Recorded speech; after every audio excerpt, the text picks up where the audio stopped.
See, Travis is good as the cold open guy because he'll usually have something. So, yeah, maybe that's it. We didn't Some sort of like prepare a movie bit. news. Yeah. Or Oh shit!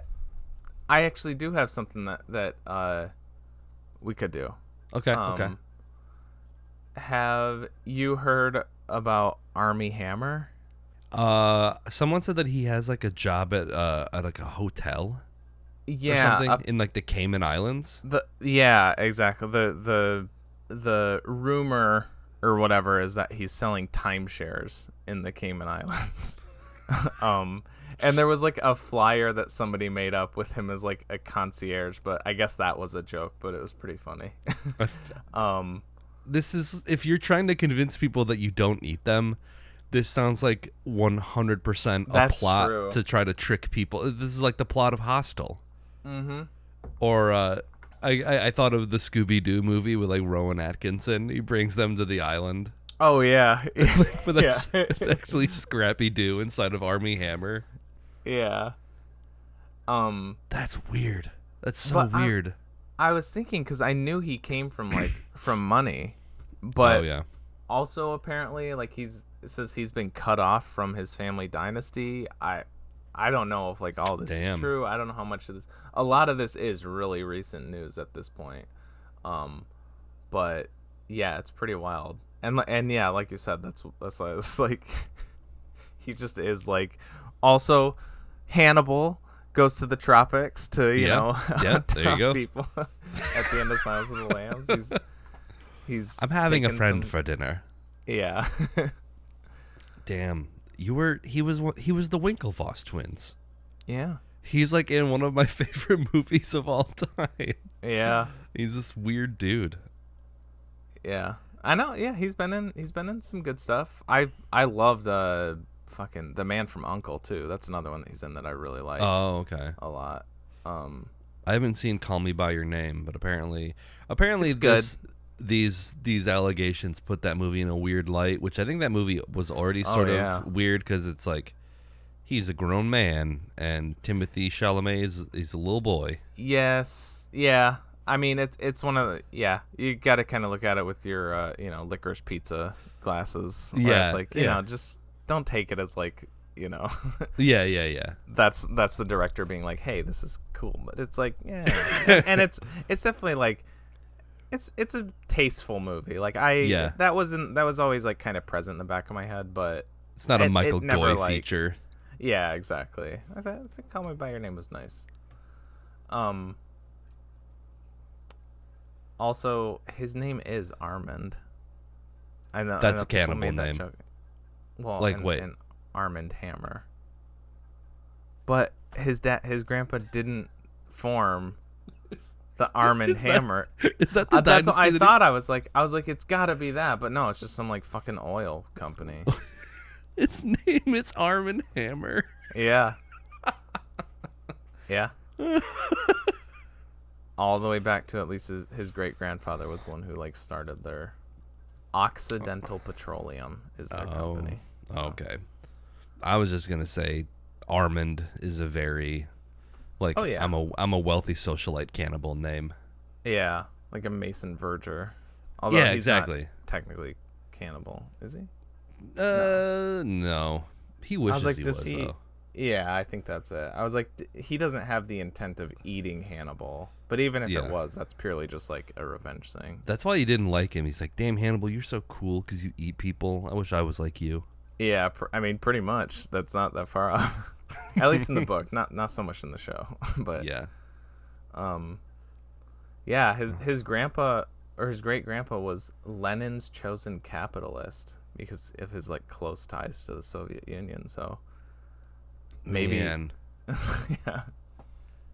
I mean that's become a meme now where it's like don't ask a guy his income, don't ask a girl her weight or her age, and then don't ask indie actor why their parents' names are blue on Wikipedia. But like yeah. Armie Hammer is like the poster child for like a nepotism baby. Like holy shit. If you're in the Stalin regime. Yeah. Yeah, there's some way you can just look at him and you're like, oh yeah, he's a trust fund baby. Oh yeah. Like for You sure. were born with that polo and like handkerchief on. Yeah, yeah. Welcome back to There Won't Be Duds, episode 56, I think. I am your. Did you think I was gonna say There Won't Be Travis? I was ready for it. Yeah. I almost did. I'm your co-host TJ, aka J Spot Jack Cheese, and with me as always, I'm Nick, aka Dr. Funk on Twitch, and that's it. And this is also There Won't Be Travis. We'll see if we do anything with that or not. We might forget to, but as We always, gotta tease it. yeah. As always, we watched a movie, and that movie this week being Crimewave from 1985, directed by Sam Raimi. It follows Victor Ajax, a man on death row being taken to his execution, as he recalls the story which led him to be in death row, which is a pretty wacky gonzo ride of being hunted by a pair of murderers, kind of being caught up in a company takeover scheme, conspiracy, and other stuff. So it's a pretty wild ride. So I guess I'll start by saying that full disclosure, because I know like even amongst Sam Raimi heads, I think I guess I don't know, but I think even fans of Sam Raimi like also don't like this movie generally. Yeah. But I guess I'd say both of us were huge Evil Dead Sam Raimi films. Our first, I still call it a feature. It was written with the intention of being a feature. It's just we I guess we needed to shoot a bit more, so it was a little short to reach feature length. But our first movie, our first quote unquote feature length movie, was inspired and based heavily on the Evil Dead movies. And Did we incorporate any Crimewave stuff in it? I don't think we did. I don't think we had seen Crimewave when we at least not when we wrote it. Okay. It was very Evil Dead. Brain Dead was another one. Mm-hmm. Phantasm was referenced in it. There's a lot of different things, but definitely the Sam Raimi horror vibe was the biggest influence. I like obsessively watched like his early stuff. I mean, I've also like even before this, I was a huge fan of his Spider-Man movie. Spider-Man 2 is still my favorite superhero movie. And I think this one was always like, it was the elusive, like the white rabbit that you could never get because of how it was made and how it was distributed and how Sam himself like hates the end product. It never really got a DVD release for the longest time. It does now, but it didn't have a DVD release for the longest time. It was really hard to find, and then it just popped up on some random like high number satellite channel that we had. I DVR'd it, and I don't know. I feel like I watched this movie a lot after we got it, because I was like, I feel like it was playing every time I came over. Like every time. I think for a while there we watched it like every single time. Yeah, that doesn't. Yeah, so I probably have seen this movie like literally 20 times, maybe. Yeah, but a lot of that was over the span of like a year or so, maybe. When I had it on my DVR. I was a little worried it wouldn't hold up, but this movie fucking kicks ass. I fucking love this movie. I was laughing a lot watching it. I legitimately think like it's funny because I watched a couple of things after, and I know I'm going on for a while, but I don't know. This is kind of just my main thesis statement. I'll let you take over after this. Oh, no, you're good.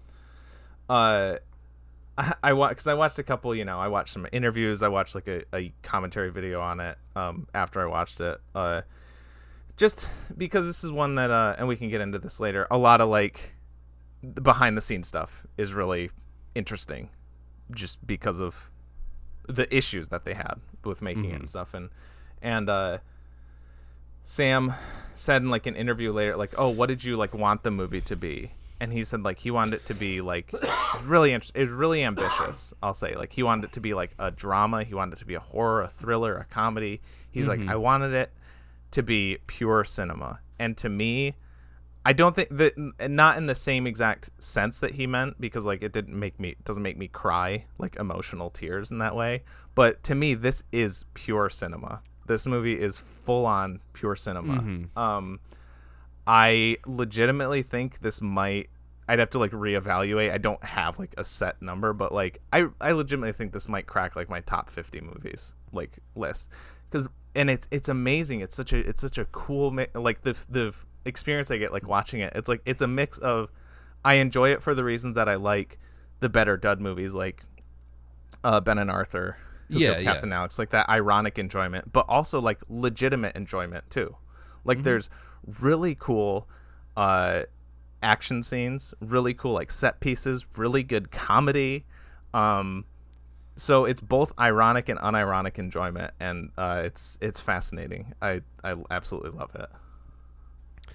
Yeah, just doing like cursory reading about it, it sounds like the problem was with the editing, or like who had control of the editing, and like I guess Sam Raimi wasn't allowed like any sort of say in how it was ultimately edited, which I can understand why. I totally get. He wants to Alan Smithy this shit and be like, don't watch it. I don't. But I feel like even without his say, watching it, I can still tell this is a Sam Raimi movie, because there are so many of his. You can't edit out Sam Raimi, because if you do, there's no movie, because he has such a distinct style with how he does things. Like I'm thinking of a scene where like they're in the car, and I think someone's hand comes in and like punches him in the face, and it's like, oh yeah, it's like Evil Dead 2 when like the branches are hitting Bruce Campbell as he's being dragged. And I distinctly remember watching the commentary and hearing Bruce being like, that branch was piloted by Sam Raimi, like just loving doing that shit. But yeah, like you said, this was a movie that I remember I do think my first experience with this movie was like at your house when you DVR'd it. And like basically everything that you said, I feel like, and also the Coen brothers. I feel like we didn't really mention that. It was written by like the Coen brothers, which apparently I think they've collaborated a few times since, but not nearly as much. Yeah, the flip side of this is so they co-wrote this with Sam. Sam directed it, and then kind of on the flip side of this, Sam co-wrote Hudsucker Proxy with them, and then they directed that, which I also love. Hudsucker Proxy is one of my favorite Coen brothers movies. Which there's like a reference to that at the very beginning, which is like it's like the Hudsucker like state penitentiary. Yeah. And the other thing that I remember from this movie is Hudsucker Proxy is a reference to this, because this was way before that one, which is interesting if they were referencing a movie that they hate, because this came out before Hudsucker Proxy is what I'm saying. When did Hudsucker Proxy come out? Hudsucker Proxy is like 94, I think. Maybe they had the idea at the time. I haven't seen Hudsucker Proxy. Oh, okay. I just figured it was them kind of playing tongue in cheek, like referencing crime. It might have been a reference to Crimewave, because it's such a distinct word to use. Yeah, it is. Yeah. So I don't know. Yeah. The other thing I was gonna say, the dude who plays Farron. Yeah. Brian James. Paul L. Smith. Oh, I got him switched. You're thinking of Arthur. No. Jesus. Oh yeah, his name is Farron Crush. That's right. For some reason in my head I was thinking Crush was the big guy. Farron was this, but his name is Farron Crush. Farron Crush. Right. Yeah. The only other movie I've ever seen him in was Midnight Express. Oh yeah, that's right. Which I remember he gets a particularly brutal death in that movie. Does he? He plays like a really vicious prison guard. Have you seen Midnight Express? Have we talked about that movie? No, we have talked about it. I remember like that was like kind of a phantasm, like one that you always like talked about a lot, but I never. These are all movies that my dad has shown me. Right. That's really what it boils down to. But I don't think he spoke a lot of English, and I think that's why a lot of his lines in Crimewave are like overdubbed. I think they just told him to mouth certain things, because like, yeah, he plays a Turkish prison guard, but it says he's from Israel. Okay. But yeah, I don't know. I guess I haven't seen him in Popeye. Maybe he does. I was gonna say, yeah, he's Bluto. He's a really good casting for Bluto in Popeye. Oh yeah, he's perfect for that. But I just, yeah, a lot of memories came back from this. Okay. David Lynch's Dune. He's one of the Harkonnens. Interesting. Yeah. Didn't get too far in Dune. We started it, and I was like, I don't know what any of this is. I don't know what's going on. Oh. I actually don't think that movie's as bad as a lot of people say it is. It's another movie where the director has like distanced himself from it. Yeah. Yeah.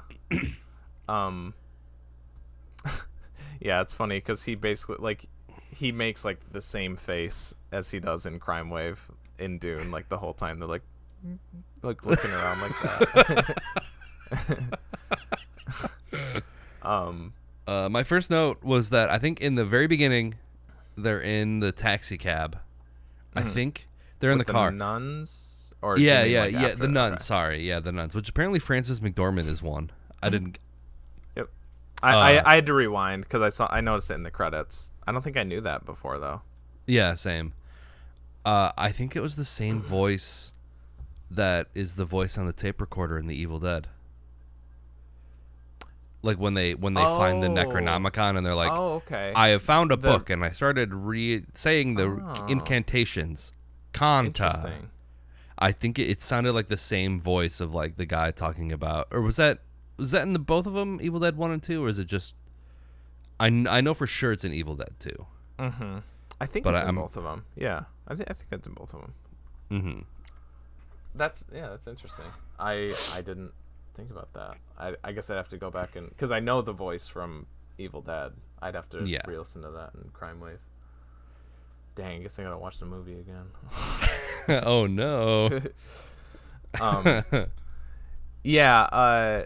So I do gotta say Sam, if you're listening to this, I understand your issues with the movie. Like, editing is a very if you're one of those, because there are plenty of directors who just direct, but Sam Raimi is not one of them. He's a more auteurish one. He has more of a hand in a lot more areas of the film, and in that regards, like, editing is very important. It's very key to the voice of a filmmaker if they are like part of that. That's why a lot of directors who don't edit their own stuff, like Martin Scorsese, he's used the same editor for basically his entire career, because he's like, yes, this is the voice that I want for my editing. So I fully get that. And the other thing too is I think like what kind of started it off is that or like I think an earlier indicator that it was going to be a kind of a rough ride is he originally wanted Bruce to be the main character. He wanted him to play Victor.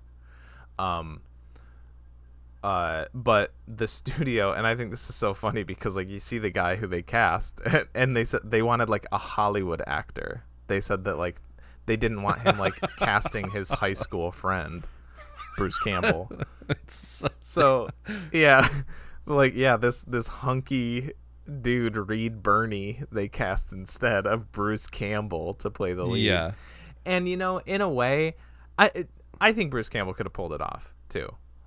But it is a departure for him, I think. The like weird like that kind of the Like a role that smarmy- Victor Ajax plays. Oh yeah. No, I mean like the idiot, like bumbling loser. Like it's, I don't know. I don't want to say that it's better that it's not him, because like, you know, maybe the character would have been played like slightly differently, but it's a lot hard. It's a lot easier to believe that the main girl would be so dismissive of somebody like Reed Birney than of somebody Yeah. like Bruce Campbell. You know what I mean? There's Yeah, like Bruce- things like that, and also Bruce Campbell kills it as Ronaldo the heel. Too. Maybe my favorite part of the entire movie is all the Ronaldo the heel moments. I mean, I would say that Bruce Campbell is almost like, I want to say like Jack Nicholson, in the sense that like you look at Jack Nicholson and it's like, oh yeah, this dude gets roles like this because he looks nuts. Bruce Campbell has that jawline, has that smirk, the hair, where it's like, this guy is a smarmy asshole. That's it's like, you know, he has the look of someone. So it's like, like you said, I don't think that like he couldn't have played that role, but I think it would have been a tough sell a little bit. Just wasn't he? Well, I mean, I guess in Evil Dead 1 he wasn't like the badass like No, groovy, not at all. like that. He wasn't that at all in Evil Dead 1, which like, Yeah. okay, yeah. But then Evil Dead 2, you know, he's like slapping people around and, you know, shooting out one-liners. Yeah, and yeah, that's what I mean. Is like I would really like to see the version of this movie with him as Victor, but as it stands, the fact that we did get Ronaldo the heel played by him, I'm okay with it personally. But again, totally sympathize and understand why like that would piss them off, especially the reasoning by the studio. It's just like, we don't want your high school friend to play, like, just kind of like demeaning him like that. It's pretty shitty. I guess not surprising though for a Hollywood studio to say that.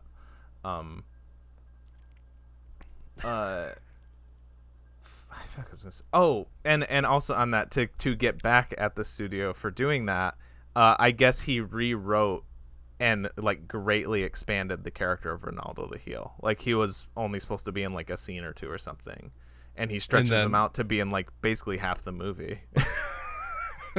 so that Bruce had an excuse to be like, so he could be on set the whole time, because at that time it was kind of like that, where they were just like partners, where like he was just there on set with him, you know. And you know, 1985, I mean, they were sort of outcasts. Like, this is his second movie, right? I mean, they basically hired it like, oh yeah, you're the Evil Dead. I just like to imagine like soulless corporate suits that are like, oh yeah, you made Evil Dead, kind of a sleeper hit, yeah, sure, here, you can make a movie. And then like Sam's like, okay, well, I want all of my buddies to be there, and they're like, Yeah. So it's like, you know, they're very he now I feel like Sam Raimi can just be like, no, like do for sure. The gist that I got from it is that like he basically, like, the way that they kind of like blew up wasn't very you know, and this was back when, like, when you made an indie movie, it was like an indie movie. It's not like now where they're more, I don't know, it's a whole different like field than it was back indie movies then. now still have like a $6 million budget. Yeah, like they literally, like, it was, they went into the woods and they shot a movie like for very little money, and it blew up through like word of mouth and just you know, organic sort of growth, and it basically made it like they were making like movies in high school, and then they just like got better equipment and made the Evil Dead, basically. And so it's basically like he went from making home movies to making a studio movie, and there was no in between. And basically the hearing them describe it, it's kind of like how I've felt. And I mean, I will say I've only been a production assistant. I haven't done anything that crucial to the filmmaking, but still being there, being on set, I've been like, I like doing like run and gun stuff so much more than like, man, studio movies are fucking boring to shoot. Like the actual like filming is so boring. Even like I was like, even if I was an actor, I would hate this. I like ours where, you know, like if I ever had the budget to make something, I would still just go for like, no, minimal setup. Let's just go. I don't care. Just do it as fast as possible while, I guess, you know, being able to keep up the quality. Yeah. And there's also that just like they weren't prepared, they didn't know it, and they said that like just kind of filming like that was also miserable. There's a couple like the guy that played Arthur was apparently like on coke the whole time, as well as Louise Lasser, who plays the wife of she plays Mrs. Trend. Like she fired her makeup assistant and like did her own makeup every day, and that's like why she, I don't know, I think they were able to like tone it down in the movie, like they were able to kind of like touch up and fix it, but like they said that she like looked like a clown every day that she came into work. And I will say she definitely looked a little garish. Yeah, a bit.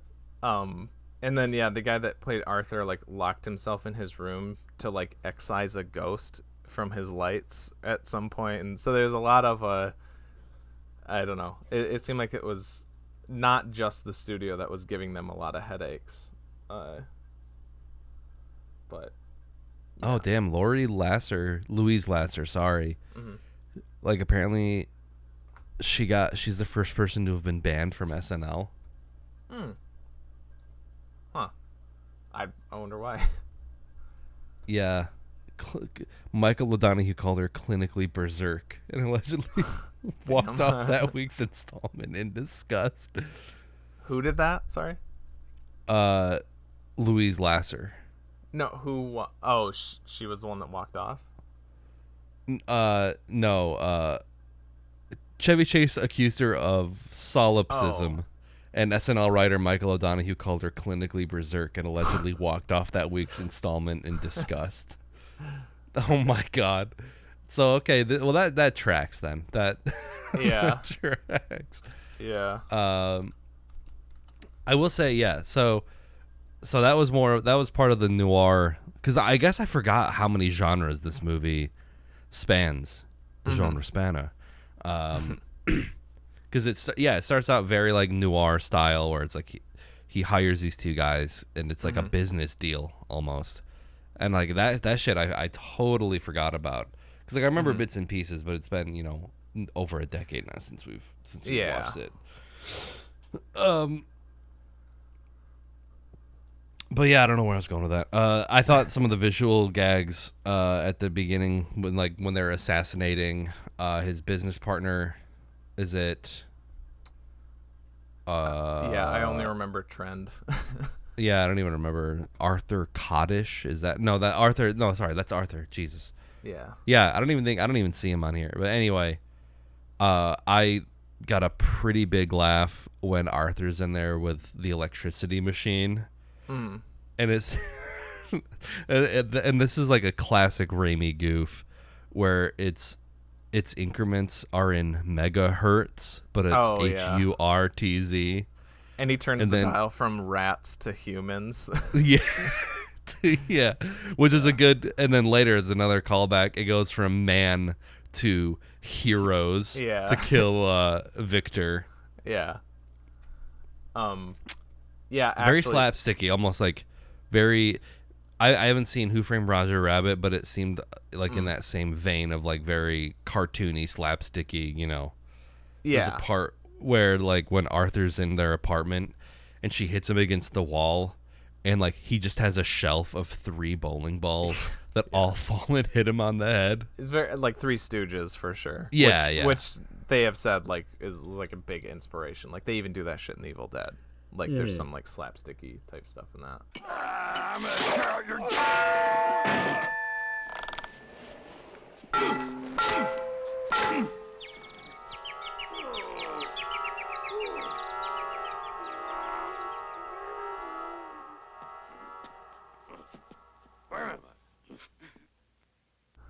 Odegaard is the other partner. Odegaard, okay. Odegaard. Yeah, another little behind the scenes tidbit is how they shot that part where it like zooms in on Odegaard's face and then his glasses break.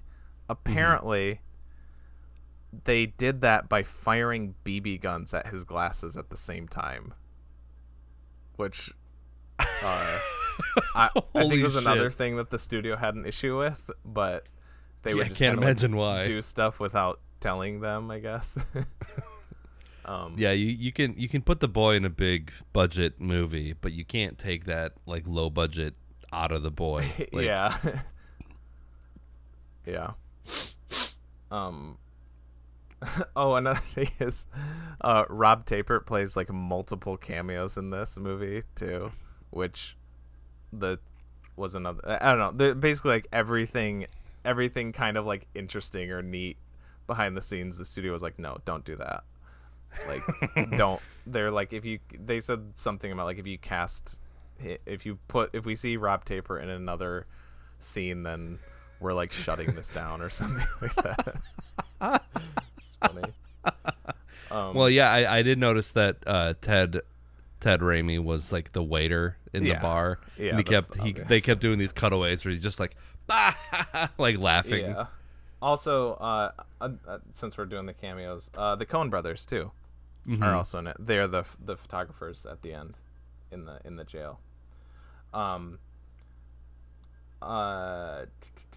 Okay. There's a couple bits where I had to pause at like newspaper clippings. So when Trend is calling the exterminators, their ad says, "We kill all sizes. Rats, mice, bats, roaches, men, ants." So they just like, so just straight up says it in the paper. Yeah. and then I think this is, I mean, it's gotta be, although the in story thing has changed a couple times as to where the location was, but there's another shot of the newspaper where I'm pretty sure it's referencing The Evil Dead 2, which would have been the next movie he did after this. There's a newspaper headline that says, "Military seal off Tennessee murder site, time-space disturbance discovered."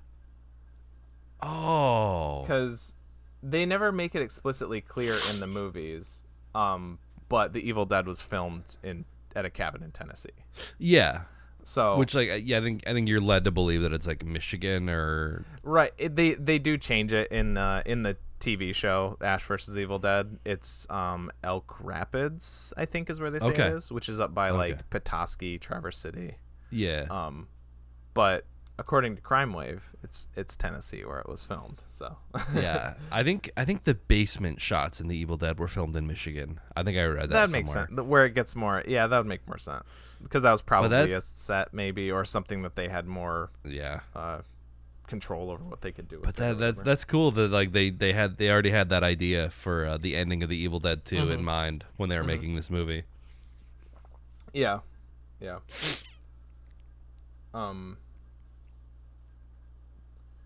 But yeah, as far as like the movie itself, I do wonder what, and editing it can be really small things, right, that they changed from what he wanted. But I kind of wonder like what the original, especially since he was in that interview, he was saying like he wanted it to be like dramatic too, like kind of wanted to pull at like every emotion. Yeah. And I really want to know how he could have pulled that off.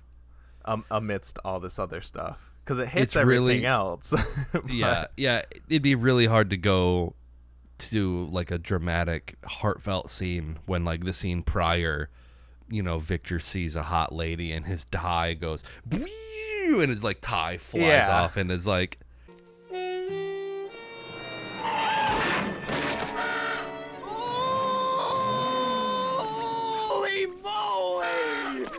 just or Ronaldo like doing the when they're at the bar, the gunshot, which is like that's what I remember the most from this movie, is thinking how funny that shit is, that every react and it's like, oh, and it's like a gunshot. Yeah. I haven't seen you here before. like that in a woman? You're cute. Keep talking, baby. Maybe you'll tell me something I don't already know. Ronaldo has so many good one-liners like that. He is like, how about we go back to my place for a bit of scotch and sofa?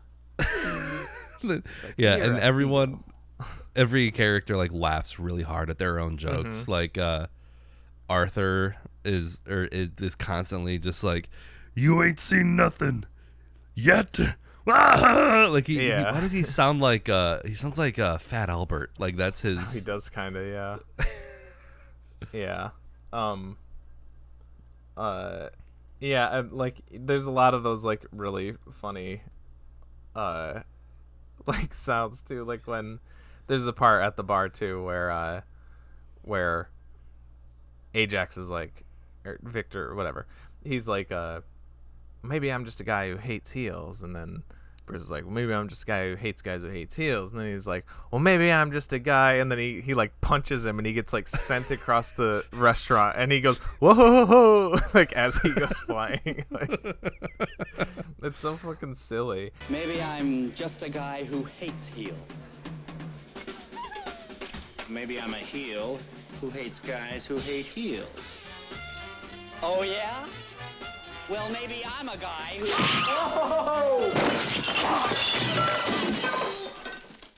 Is that the stuff that they added? Like, did they add those sound effects? Because to me, that's, I don't know.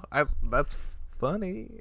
Yeah, and like he crashes through the table, and everyone at the table holding their drink stops, and then they just resume as if like they don't care. Like they keep drinking their drinks and talking. Yeah. Yeah, you really have to wonder if like he didn't have any control. Again, if he didn't have any control over the edit, it still seems like the Sam Raimi movie. So like what? And, like the script itself, which sounds like they had to do rewrites, but I feel like the script seems like it was still mostly what they had. Yeah. Maybe they lost some scenes that they had that the studio forced them to cut. Sure, but there's bits where it's like this movie like has to be silly, right? Like, there's the bit where they're at the bar and she gets the bill. She has to pick up the bill, and she's like, where am I gonna get $36? and then immediately they're like, oh, we have a dance competition, and the winner gets $36. And which I love that. I love the whole transition of that scene where it's just like immediately goes into like the line of dancers, and then it cuts to them, and they're dancing, and then it like does like a quick pan, and he's in the kitchen like washing dishes. Yeah. I love that, how that was like edited. I don't know if that's sacrilegious, but the editing there was good. Yeah, no, it and I think he shot it in such a way where like I feel like even though he didn't have control over the edit, he has such a distinct way of filming that it's almost like you shot all of these scenes this way, so I have no other option but to edit it this way because that's exactly how you shot it. So in a way, he still kind of got creative control over it, just because if you didn't shoot it in the way, or if you didn't edit it in the way that he shot it, it wouldn't make sense. All of the like that scene, those 3 scenes were shot designed to be that way, to go from dance competition, dancing, washing dishes because they lost. So it's like he still kind of got his way in the end. Yeah. But maybe it could have been, better. Could have, Yeah. I don't know where to go. And I will say, I could see this being like the most annoying. Like if you're not into it, I could see this being like the most annoying movie ever, just because of how many times there's like, Arthur and Farron are in their truck, and he like crushes his hands in the glove compartment, and it's just like, I don't know, 10-15 seconds of Farron going and Farron and Arthur going there's a lot of like loud noises, but I'm into it. Well, so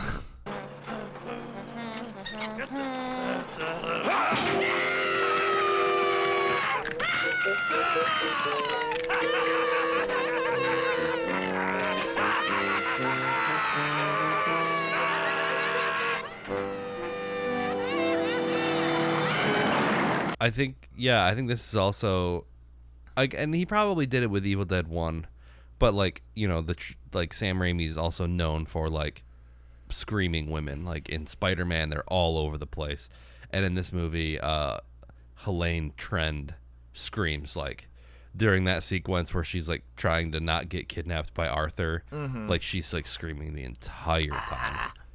Yeah. yeah. Which I thought was a very good visual gag when he like literally pulls the room to get her closer to him. Like, Yeah. he's grabbing the carpet, but like all of the furniture's coming with it too. Like, Yeah, that's one of those great set pieces I was talking about. Like, there's a lot of cool like things that they do like that. Or the safest hallway in the world. Yeah, that was the next one I was gonna reference. Yeah, that's so cool, and it's funny because like seeing it set up, you're like you can tell, the viewer can tell that it's like just a series of flat walls in an open room. But at least with me, I always kind of thought I think like initially watching it, I guess I should say, because I knew where it went watching it this time. I think I always thought that was just like to show it visually, but in universe, it's a hallway. Like, it's not an open room with walls. It's a hallway. Right. But then she just pushes it over, and you're like, oh, it is just a series of like flat walls, because then they just like dominoes knock over. And apparently, it's another little safety hazard. Was the intention was for Farron to like narrowly escape the end of the hallway, but they like greatly misjudged how fast they would fall over, and like he almost was like severely injured by the like walls falling on him. yeah I think the last one actually does kind of like he does not he makes it like 5 from the last one. He is still a little ways in. Like they really misjudged that.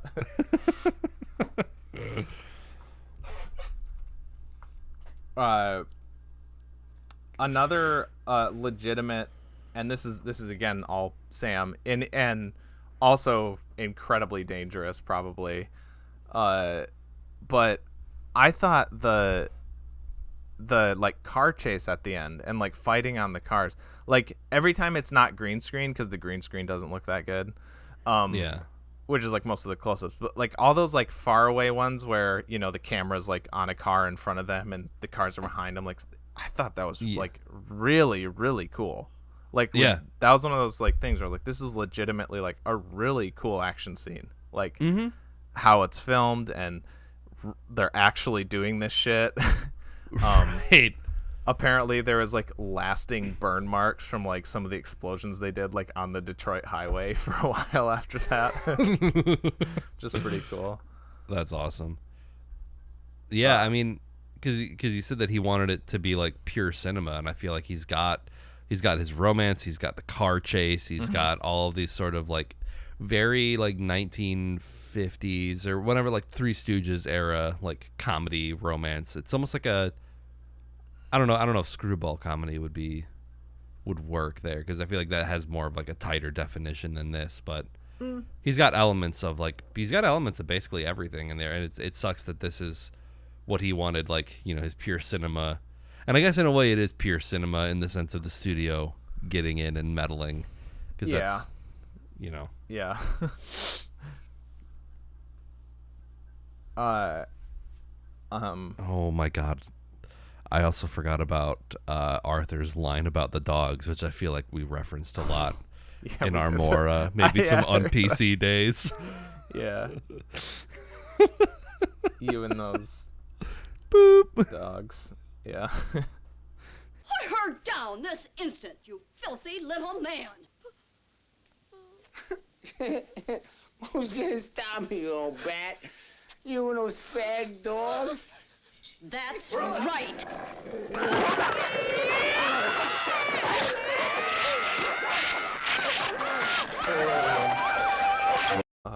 He's got a lot of like really great bits too. I love the part when he's in the apartment and he's like imitating each of them, and then Victor comes back and he has Elaine and or is that her name? Am I like forgetting? Nancy. I don't know. I said Elaine. I don't know. Nancy. This is Trent. Yeah. Oh, maybe that's it. And and then Victor like, I don't know, he says something about like, oh, I really like you, but I understand if you don't like me and blah blah blah. I hope we see each other again. He kind of just like, I'm leaving now, bye. And then after he leaves, Arthur just goes on this rant about like, I think he's gone. Listen, I just have to get a chance to tell you before we go. It's like, I really love you to the core. It's a terrific place you got here. Oh, God, gee, your hair really smells terrific. I don't get a chance to talk to people like that, especially girls like you, When I was in school, my mom used to never let me talk to anybody, and I hated my mom. That's why I got into the rodent business, Every time I kill one of those guys, I see my mom in her face, I'm like a product of the 60s, Vietnam, napalm, 26, LBJ all the way, Kent State, pay the price, all on ice. blah blah blah, and he just like keeps going on and. Yeah, it just cuts it. It cuts him off mid sentence to cut to like Arthur or Farron in the other scene or something. Yeah. Another thing on the action side that I love is I love the dummy work in this movie. Yeah, there's some really good fucking dummy work, like where the ones in particular that are standing out right now are when Arthur dies, which is fucking incredible. I mean, that's the difference between me and you. That's why you're down there, and I'm up here. You see, Vic, you believe in people, and I don't. That's why I'm gonna bash your stinking little skull. And then the overpass obliterates him. And then there's another where it's after that, and it's when they crash into the bridge at the end. Victor's like on top of the van, on top of the exterminator van as it like crashes, and you see his dummy just go like boom, like head dive into the road. It's like not hiding the fact that they're dummies at all. It's pretty good. Yeah, the other one I noticed was when Renault, I guess his death. Oh yeah, that's another one too. Yeah. Why don't you come on over to my pad? We'll have a scotch and sofa. You heel. So I'm a heel. So what of it? I'm not such a bad guy. Or am I? Huh? We are definitely going to go a little long with this one, but I also don't want to. This is a really good movie, so I just don't want to miss anything. Yeah. I also got a big laugh out of. I'm going down there. Get away from that fucking window! That's such a I fucking love that. I really like that character of Mr. Trent too. Which apparently that guy's a producer, and this is like his only film role. Oh, weird. Yeah, he's pretty good. I mean, he wasn't too bad in it. I like when he's like, she like sees Odegaard down there, and then he's like, okay, I'm gonna go check and see him. Remember what I said. Didn't expect him in the shop tonight. It was a complete surprise to me. Total surprise. And like you just keep like so fucking obvious about everything. And like I like the sound effects when he's like tapping his like cigarette on the table, and it's just like. Yeah. I did. What happened? What happened to him? Did he get killed? I guess I might have missed that. Yeah. Did he? He got zapped. That's kind of the whole like how it leads to Victor being the one accused, because he goes down there to check on him, and then he's immediately like same way, because Arthur just pops out, and then there's a little bit of screaming. You see his glasses break. Yeah. And then after that, Farron's like, Arthur, for all we know, this could be the guy who hired us. And then Arthur goes, Tell him it's a 2-for-1 sale.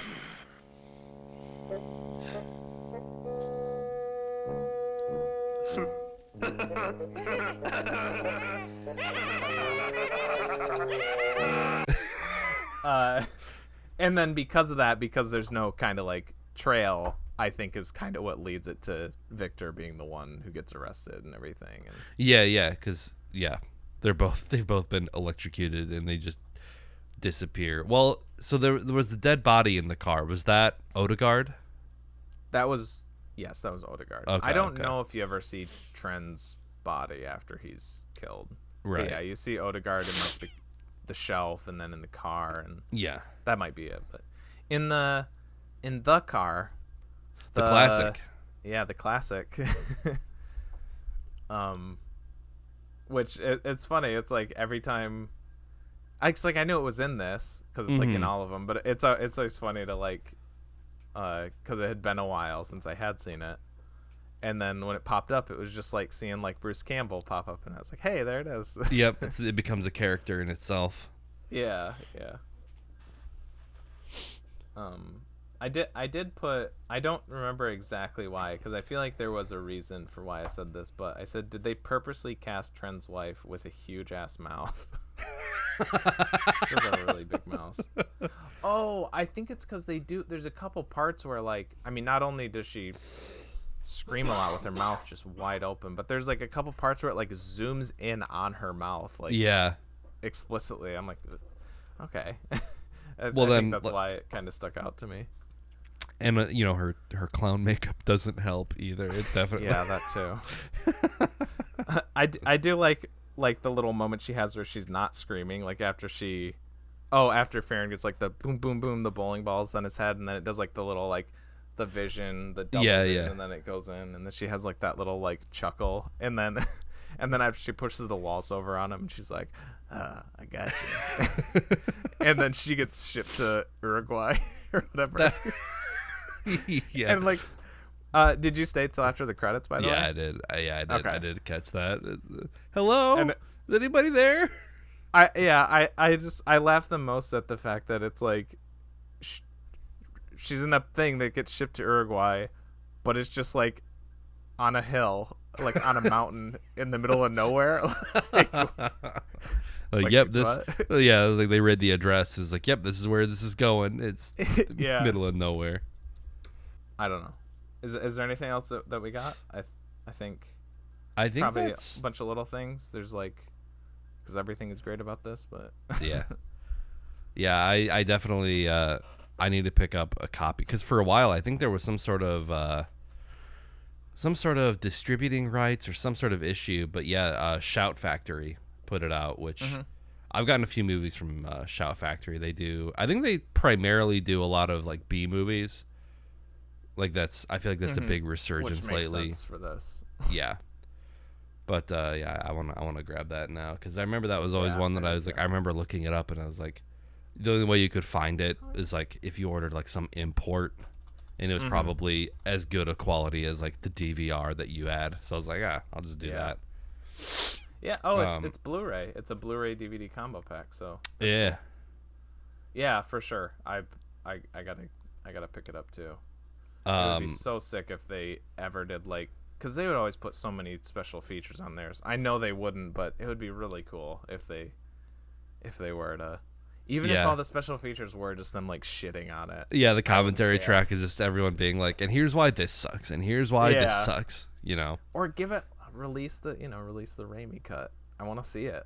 That would be cool if like they still had like the footage around, if he was able to do that. Yeah. All right. Well, I feel pretty good. I can kick us off here. Okay.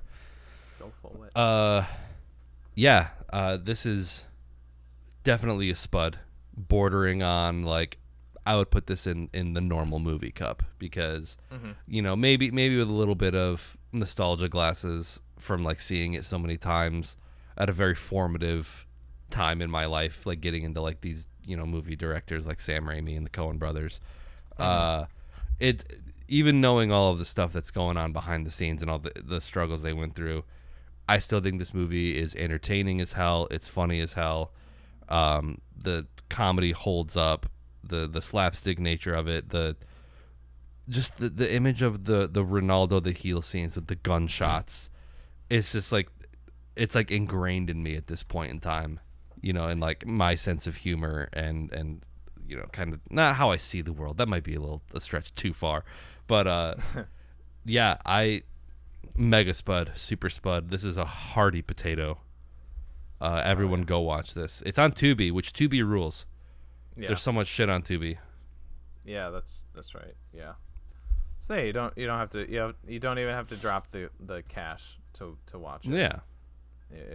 If it is one that seems a little rocky, because again, I will say the general consensus seems to be that people don't like it, but yeah, even Raimi heads are like, I also read something about, like, I guess a lot of people like went into it like maybe you just got to go into the headspace of knowing that it is like a wacky sort of action comedy noir thing, where I guess some people went into it like seeing Blood Simple and seeing The Evil Dead and just were expecting something a lot more serious. And so maybe just that's the only bit of advice I would say. Just was it both of their second movies? Yeah, it was. Oh shit. Okay. Yeah. Just like don't expect Blood Simple or The Evil Dead. Maybe that would help. But yeah, I mean, I kind of laid out my cards on the table at the top. I fucking love this movie. Interestingly enough, even though I said I do love it unironically and ironically, I do kind of still feel like it belongs in the dud cup in a sense. Like I don't like regret putting it in there after watching it. But that said, if we were doing a ranking, this is like a 9 or a 10. Like legitimately, this is a 9 or 10 movie. It's a short and sweet. I don't know if there's a single scene that isn't, doesn't like entertain, at least in some way. The characters are all like so fun to watch. The comedy is great. I don't know, just everything about it is great. It is pure, unfiltered cinema. This is a sweet potato baked in brown sugar, baby. This is top of the tops. And we're gonna at least do it this time again, doing our rankings for the Dud Cup movies. I like, as a dud movie, I almost still want to give the edge to Ben and Arthur, just like strictly as a dud movie. Yeah. But I still think I kind of, I don't know, it's a little tough like ranking it against these, because again, this is the only one where like it's like legitimate enjoyment. Although no, I mean, I guess I would kind of put like Who Killed Captain Alex in that card too. Yeah. So I think I'm gonna say this is my number one. This is my new number one. Ooh. For the ranking. See, that's tough because, like you said, I think Ben and Arthur does exemplify what we're looking for in a dud movie. Mm-hmm. So putting it above that almost seems like sacrilege to the idea of a dud cup. But also looking at it, I'm really on the fence. I mean, I think I'll put it at number 2. All right. Okay. I'm okay. I'm okay. Switching mine to 2. I think not that like I have to go, but yeah, I'm really on the fence. So I could 1 or 2. We're not super. We don't have to be super solid about these. It's really iffy with like the reasoning and all that, and yeah. Both. Yeah. Speaking of, I don't know. Oh, what was That's good. Well, God, what's he say? What does he say? I'm trying to think of what Arthur says all the time in the movie. If you like that, you ain't seen nothing. Oh, yet. I thought Farron. You keep. God damn it, I do. I was like, does Arthur have like a? Oh yeah, no, it's Farron. It is You ain't Farron. seen nothing. Either way, that's. Yeah. Yeah. All right. All right, I'm gonna go get more coffee. Okay.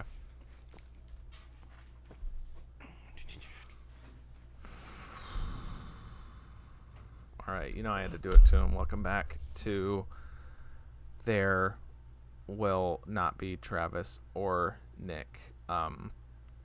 Primarily Travis. I think that's the bigger culprit this week. But it all ties back into Nick as well, because there was a recent development in that story that I was really hoping I would have the opportunity to discuss with Travis this week. But now that has to be postponed, which is pretty disappointing. Pretty disappointed in him.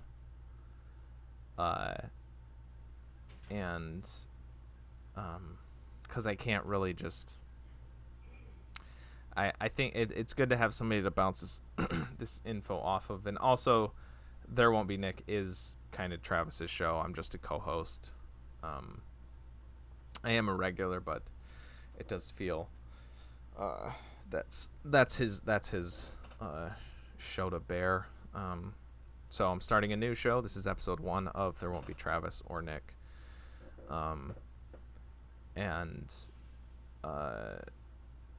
Yeah, so why Travis isn't here is kind of the question of the day.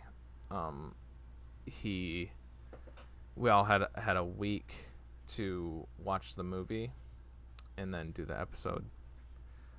This movie is 80 minutes roughly. It's less than an hour and a half, and apparently he couldn't do it, which I think is pretty ludicrous. I don't know what he does all day. I'm going to hope that it is because of his research into the Nick mythos. We're gonna hope that's it. The rare There Won't Be Nick or Travis. Yep. You got it. Oh, actually, I think we're back. Oh, okay, I'm thinking we're back. Okay. So Nathan Fielder has a new show on HBO. He is most known for his show Nathan For You, which was on Comedy Central, which I actually just rewatched the whole series in like a couple weeks, because I finished the second season of How To with John Wilson, which he produces, and has a very it's different. It's a much different show, but it has a very similar vibe. It's in the same, I don't know, it's in the same area as Nathan For You. And after finishing it, I was like, I really feel like watching Nathan For You. And then I was watching it, and then like as I was in the final season, I heard about his new show. Yeah, I just want to say I think Nathan For You is like one of the best shows ever made. It is fantastic. It is insane the elaborate ways that he sets up these episodes, and how committed and how he commits like 1,000% to everything he does. It's fucking insane. And I will say also that I think the series finale, Finding Francis, is one of the greatest series finales to any show ever. I haven't seen it. I know ever? the premise. You haven't seen it ever? No. Oh man. So it's like its own thing. It follows up. It's kind of like a continuation sort of some like side things, but it's really interesting because the show is just one-off comedy reality show, but there is kind of this through line of Nathan as a character, of this like insecure, weird, lonely person. It is. And it is ironic that you say that, because the episode that we did watch yesterday was the season 1 finale, which is the private investigator one, which is great because he hires a private investigator to follow the private investigator that he hired. Yeah. But then he hires like another private it's like the classic. But it is ironic that you say that, because it's kind of fitting with this theme, because the main private investigator, who's just like, he gets so pissed that Nathan is trying to get him good Yelp reviews, because he's like, I don't give a shit about Yelp. Yeah. He calls him the Wizard of Loneliness. Yeah. And then it cuts back to all those times where he's like having to pay people to be his friends, and like the fake, Bachelor style show, which is one of my favorite jokes of all time, where he's like, yeah, did you know that he had a threesome with 2 men? It's I'm like, oh, I didn't know that. And he's like, I didn't do that. But the fact that he calls him the Wizard of Loneliness, I feel is interesting. But yeah, continue. Yeah, there's a couple of times where it's the like people who he meets in episodes are like just really hit to like what he is like as or at least at the very least as a character, as the character Nathan. Like there's no, that's like too long of a thing, but there's another one in like the 3rd or 4th season where he does this thing to a dude, and he says that he's like, I don't like you, and he's like, why? And he's like, because you're manipulative and you hurt people or something like that. But anyways, Finding Francis, it like kind of it wraps up. Well, I don't know if I'd say like wraps up, but it there's like that through line of him and that sort of character arc, and I just think it wraps it up so fucking beautifully. It's really incredible. The like subtle, I don't know. I really don't know how to put it, because the show just seems like, again, just like a dumb comedy show, but then when it gets into these like the emotional beats, it's really effective. There have been like YouTube video essays that have been recommended to me that are like how Nathan Fielder understands people.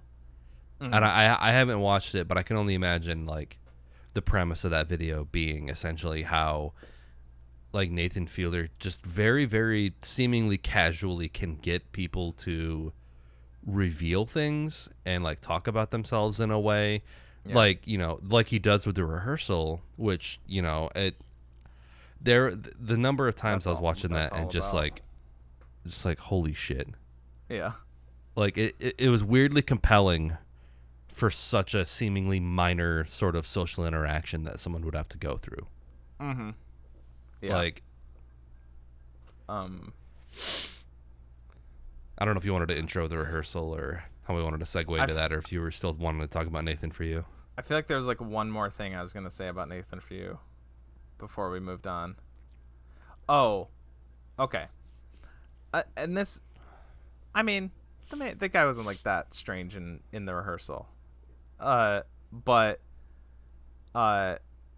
another thing that's so impressive and so key to not only this but all like absolutely productions is like all like across the board. Tim and Eric's Awesome Show, Steve Brule, How To with John Wilson. Yeah. Is Joe Pera an absolutely thing? I'm not sure. Maybe some of the specials, like the Christmas tree special. Maybe. But I would almost include Joe Pera in that wheelhouse. Sure, but I guess what I'm getting at is like they're so good at finding oddballs, like oddballs in society. Nathan For You thrives off of that shit. Yeah. Like the gas station attendant who like drinks his grandson's pee, or even like you mentioned the host of The Hunk, the Bachelor show. Yeah. He comes back in the 4th season, and you kind of like he talks with Nathan more, and like even that dude who seems like, oh yeah, I'm a young handsome guy who's trying to break into television stuff. He's also very weird. Like even he is very strange. And he so effortlessly pulls that out of people. Like he just knows how to get them to like sort of confess to these things. And I think it's pushes. He pushes and pushes and does not let up.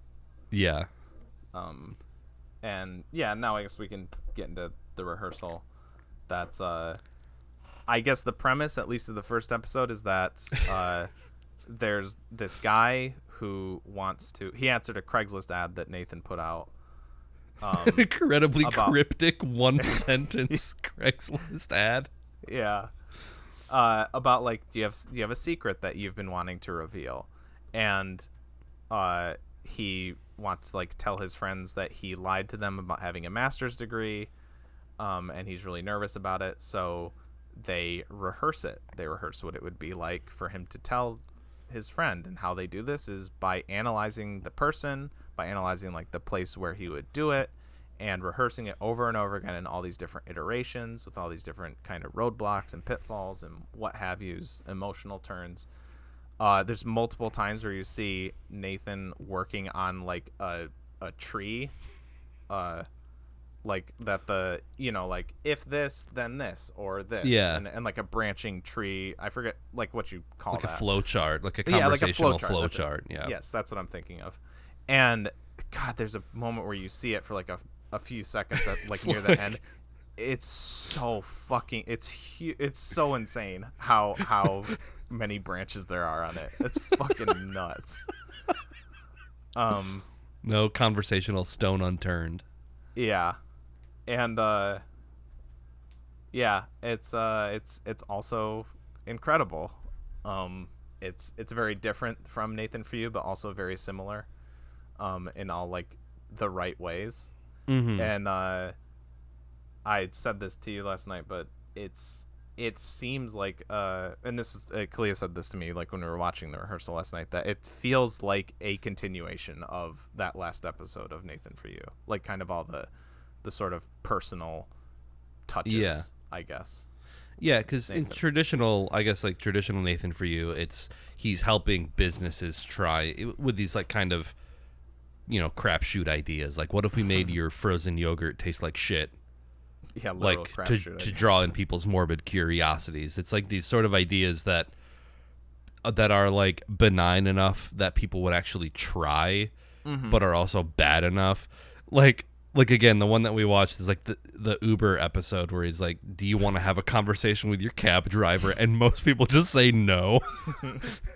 And then like he pulls off to the side and he's like, "Why didn't you read all the books about marine life so you could have these?" And he convinces the guy to be like, yeah, I killed a shark. It was a great white. Like, yeah. But I think what's insane about the Rehearsal, and I would love to know how much this is costing HBO to produce, because it's very good about like staging its reveals. Like it starts out, it's constantly like pulling the rug out from underneath you.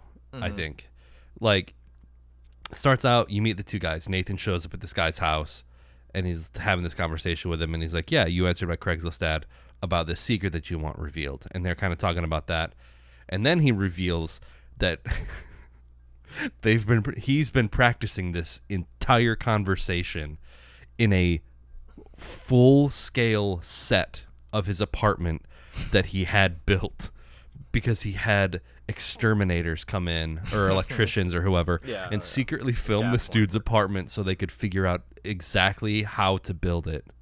Yeah. And it just goes from there, where every time, like, I lost my mind when they were out like doing skeet shooting, and he said, and he reveals that they filled both guns with blanks so both of them would seem bad at skeet shooting so they could bond over it. Yeah. Yeah. I had to pause it. I was like, I sat there with my hands on my face, and I just like, "Can you please pause this?" And I had to process it because it happened several times throughout the episode.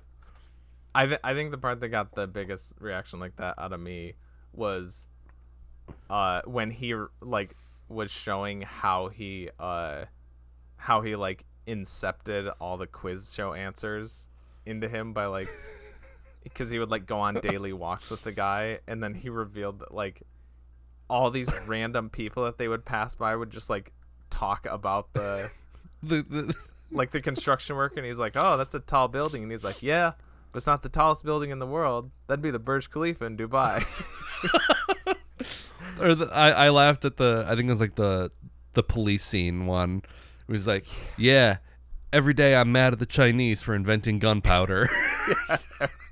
Yeah.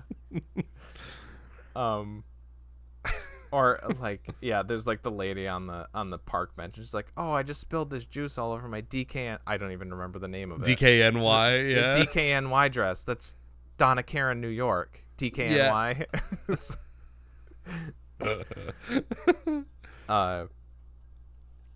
But yeah, it again, like Nathan for you, it's impressive how fully committed he is, like building these entire sets. Like you can see the guy as he like stands outside the bar set for the first time. He's like, oh my god, it's exactly. He's like, yeah, that's like exactly the same, and he's like, oh, even this painting, it's slightly tilted to the side, like you guys did. And I was like, holy shit. And then just the fact that he like has these actors come in to be in the bar, and the bar is equipped like with kegs that actually pour beer. And it's like he even got all the tears in the chairs in the same spot. Yeah. It's just, yeah, it was nuts. And then it's just, for a show this ambitious, it still has that like emotional core at it that like by the time I was done watching it, I was like, we were both sitting there when he started to like not confess to her about it. We were like, I was on the edge of my seat. I'm like, is he not gonna do it? Is he not gonna confess this thing that they've been rehearsing for so long? And when he finally did, it was like incredibly satisfying to see, because we've seen the rehearsals so many times.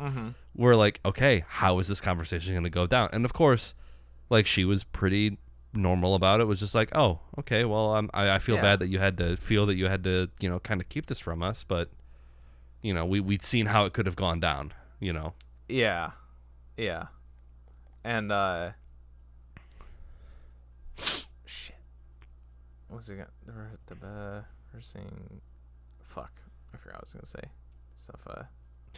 The ending of the episode, couldn't do that.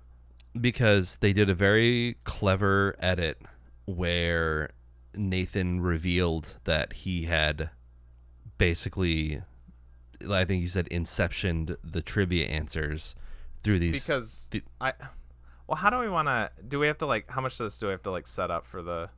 It's like, we'll just say that the guy, Core, the guy who's doing the rehearsal, is very serious about bar trivia. Yes. To where when Nathan asked him earlier, he said, if we planned ahead, and just like taught you the questions, could you do that? And he's like, no, I can't do that. Like, we either have to like sacrifice the trivia or the confession or whatever. So that's why Nathan had to the point where like quiz answers. They were doing rehearsals and he didn't know the trivia answers, and he like cared more about that than trying to find a way to get in this. His confession, which is that he joined this trivia team, and everyone else on the team has a master's degree except for him, and he basically has been lying about having that for like 12 years, I think he said, or something like that. Yeah. And so he wanted to confess it, and he was worried about the reaction of one of the team members, Trisha, and that was like what the whole rehearsal was. But at the very end, Nathan reveals that he basically supplanted all the trivia questions through these random encounters. Yeah.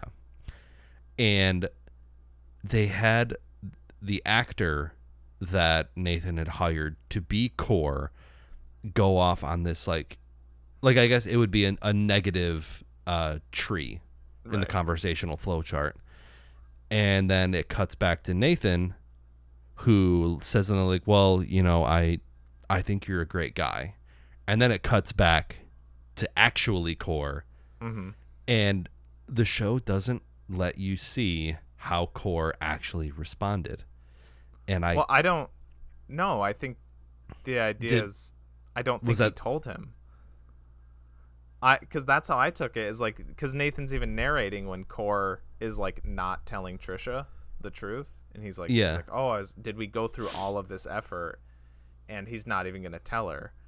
And then he finally did. And then it gets to Nathan, and I don't think he actually told Core. Oh. That's the way that I took it.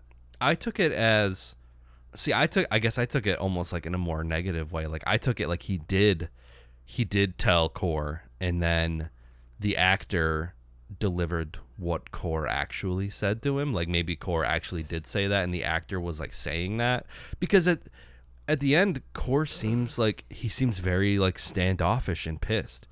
Oh, like really? I thought he seemed kind of normal. Oh, because I mean, like Nathan was like, that. "Oh, I think you're a great guy," and Core's just like, "Yeah, I appreciate you saying that." I don't know, from that scene, from watching it, his body language seemed very much like Nathan actually did tell him. Okay. And I thought the way that they edited that is like we actually didn't get to see how Core reacted. Okay. I don't know. Maybe I don't know. I'll have to rewatch it, because that the way that was edited did like really throw me off. Yeah. So, yeah, I think I'm gonna rewatch the ending just to see, and then the way that the because it was referenced earlier on, but like how the pure imagination starts like playing in that was so perfect. It was. I was like, we both. I mean, we watched the entire credits like in silence as the song played, because it was just just. It's again, it's such a like confessing. I guess it's like there are some stakes, because it's been a lie that he's kind of been telling for like 12 years. But it's like it's a conversation that would take like 5 minutes. That's I guess in the grand scheme of things, it doesn't seem like a huge deal. But the way that the show the way that the show takes these like microcosms of human interaction, and he just blows it up on like such a grand scale that it's like compelling. I was like almost like on the verge of tears when like the pure imagination started playing, and I'm like, God damn, it was so good. It was crazy. Yeah. I wonder like if that's the like the point is to, like, I feel like in a sense, obviously it was weighing on Core anyways. Like, obviously this was the thing he had been wrestling with. But I wonder if the point of rehearsing is to, like, it seems like that is going to enhance your stress and your worry. Like, yeah. Where if it wasn't for this, if he wasn't on the show, but he did decide, like, let's say independently, Core just on his own was like, okay, I'm going to tell her. Like, kind of the same thing that he did. It's just he didn't like rehearse it over and over again with all these different variables. I feel like it would have been like a lot less stressful for him. But like hyper focusing on this, just because of how human brains work. Like, sure, they did positive paths, they did negative paths. You're gonna focus on the negative, and so I think it really makes you focus on like the bad variables, and maybe that's it. Like, that it is just kind of like it did turn out to just be like a, okay. That's fine. Makes me wonder if we're going to get episodes, because there's 5 more, if we're going to get episodes that have like those negative pathways taken. I wonder too. Because I feel like the scale or like the severity of these things is probably going to ramp up a little bit. Because like, did you watch there's like a teaser for the next episode? Yeah. Though where she's like, this isn't my baby. I was like, yeah. Oh, okay. I wasn't totally, because it seemed like it was interesting, because it ended with that, but it showed him rehearsing. It showed Nathan rehearsing with both people in that conversation. Interesting. Because it showed him rehearsing with the girl who had the baby, and then with the guy, like, separately. So is he? Do they? I wonder if like both of them have. I don't responded. I'm saying, like both of them had something to say or something, and he's rehearsing with both of them independently or something like that. Holy shit. I actually, at the end of this one, I thought he was going to reveal that like he had done that with Trish. Like, he already told her, and like he had rehearsed it with her or something like that. That would have been nuts. Yeah. Oh my God. Yeah, I wouldn't be surprised if that does happen. Yeah. I feel like I was gonna say something. I don't. It's gone. I don't remember. Yeah. I'm very curious to see where this show goes and like how it handles these things, because it's very good. Yeah. Yeah, I'm glad that it's so far another, just like, yeah, it's essentially in a way it's a transformation, but a continuation of Nathan For You in like a really interesting way. And like honestly, like I said Nathan For You is like one of my favorite shows ever, but I think this is like the way to go. Like you like transforming the idea of it into this new thing is like, I would rather have this than more Nathan For You, I think. Yeah. Because why just like repeat the same thing over and over again? Because even when you get to season 4 of Nathan For You, they really depart from the main concept a lot. Like there's like helping businesses. Yeah, there's multiple episodes in that season alone where he's not doing that. It's same kind of like, elaborate sort of weird setup-y things, but it's more like there's one where he's going on Jimmy Kimmel to promote the show, but he needs a fun anecdote to tell for the audience to laugh at. So the whole episode is him creating an anecdote for himself. And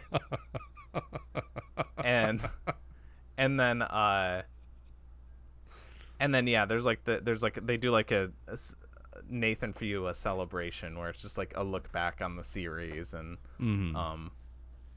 but yeah, then there's still a few that are more like the traditional route. But then there's also Finding Francis, which is a huge departure from the rest of the show. So yeah, maybe that's why he ended doing that and decided doing this. Maybe he's just like, I need to kind of move on and try something new. Yeah. And this is it. And like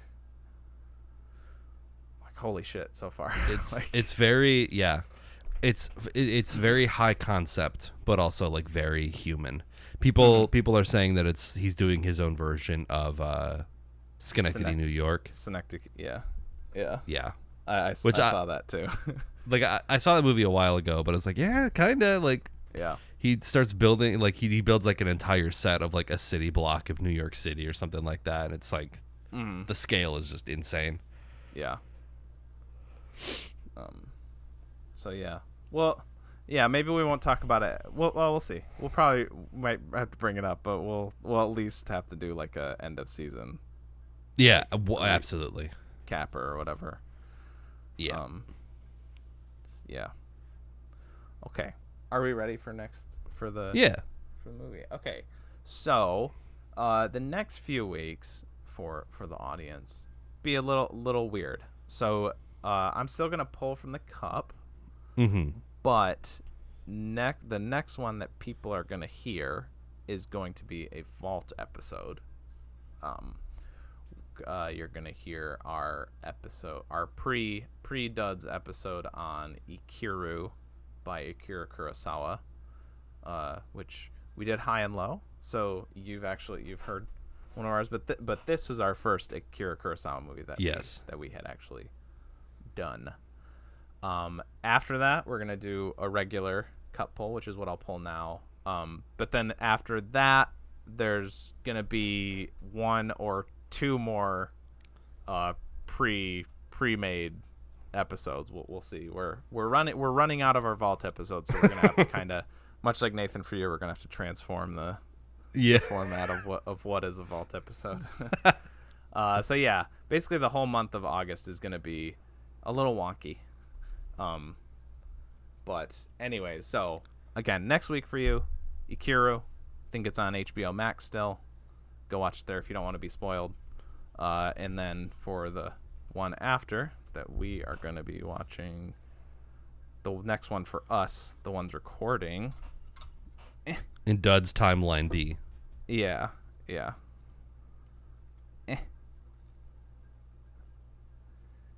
Is nice. Another double up. Well, I don't know why I said it like that. We're going to be watching another. Oh, this is fucking perfect. It's perfect timing, actually, considering the next Vault episode that's going to go up. We're going to be watching Memories of Murder from 2000, directed by Bong Joon-ho. I've wanted a reason to watch this movie. Hell yeah. Yes. Dude. That's awesome. I can't wait for that. Yeah, that's gonna be great, because the next one after that is going to be Barking Dogs Never Bite, one of our vault episodes. I think that was our first non-dud movie that we did for the show. Yeah, was Barking Dogs. So, hey, speaking of double ups, you get a Akira Kurosawa, and then you're going to get 2 Bong Joon-ho movies in a row. Hell yeah. That's funny. I think I have this one on the Criterion Blu-ray, but I think this is on Hulu. It is. It's on Hulu, so you can go watch it on Hulu. It's also rental on, most everywhere of the big else. Yeah. So go watch that there if you don't want to be spoiled for Memories of Murder from 2003.